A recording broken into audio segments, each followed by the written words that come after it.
위염.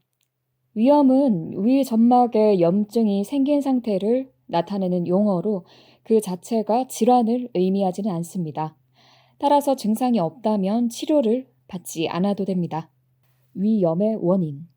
원인으로는 헬리코박터균 감염, 진통제, 소염제, 아스피린 등의 약물, 흡연, 커피, 만성적인 알코올 섭취, 불규칙한 식습관, 스트레스 등이 있으나 이 뚜렷한 원인을 모르는 경우가 대다수입니다. 위염의 분류 및 증상.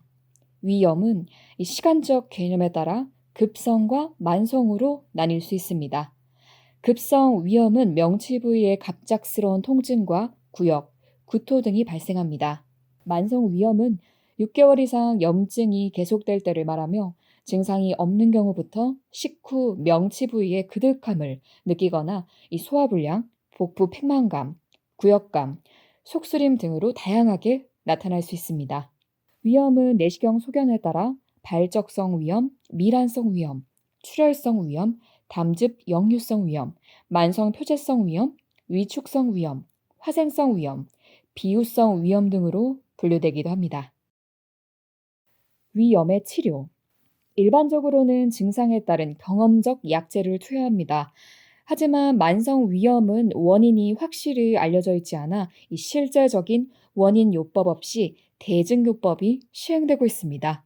원인 요법은 원인을 직접 제거하는 치료법으로 세균이 침입했을 때 항생제를 사용하거나 위궤양에 걸렸을 때 위의 나쁜 부분을 절제하는 등의 방법이 있습니다. 대증요법은 병의 원인을 제거하기 위한 이 직접적인 치료법과 다르게 증상을 완화하기 위한 치료법입니다. 이 대증요법에는 알코올, 카페인 음료, 향신료, 차나 뜨거운 음식 혹은 음료 섭취를 줄이고 이 진통 소염제 등의 약물 사용을 자제하는 방법이 있습니다. 하지만 40세 이상의 성인, 삼킨곤란, 구토, 체중 감소, 위장관 출혈 등의 경고 증상이 나타나거나 증상에 따른 경험적 치료에도 호전이 없는 환자들은 위 내시경 검사를 시행하여 진단합니다. 필요한 경우 조직 검사를 시행하기도 하죠. 위염의 예방. 무엇보다도 규칙적인 식이가 중요합니다. 직장이나 생활에서 오는 정신적 스트레스를 제거하고 이 위험의 원인인 술과 담배는 가능하면 끊는 것이 좋습니다.